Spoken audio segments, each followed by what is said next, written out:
chu mun chuan ke zong kalung men le shin nun vulai par kana lung karwal pui zam ngai lovala zon ngaya takur pui zong te dài ôn rắm moya thut lung vangin lim tên an leng hiam karing china an phak dài sa angel tên an rem alaya iswan rau arele an tan she lung ngày na tem munan sang reng o aphal to lo o chu mun chuan ke zong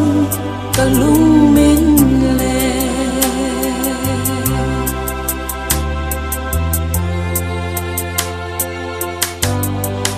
han khirila an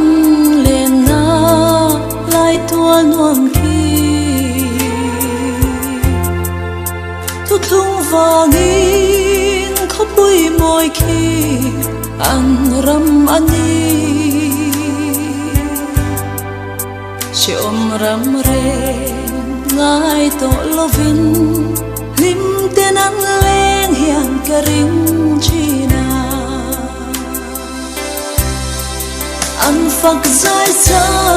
angel tên anh re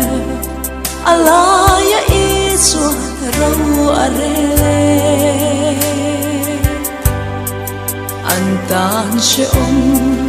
lung ngày na ten munan sang reng o aphal to lo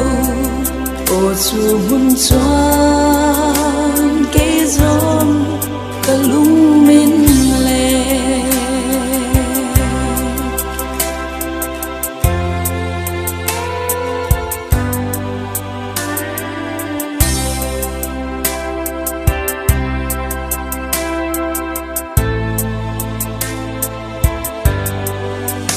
bộ chu mun khen turin ra ra maya mu sit na le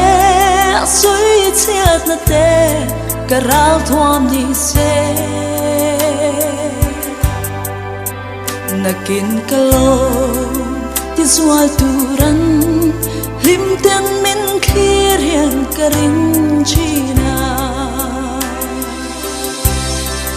an phak dài xa angel tên an re alaya iswan rau arele an tan she lung ngày na ten munan sang reng o aphal to lo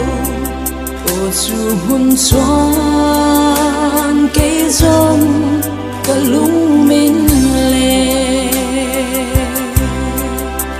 chu mun chuan ke zong kalung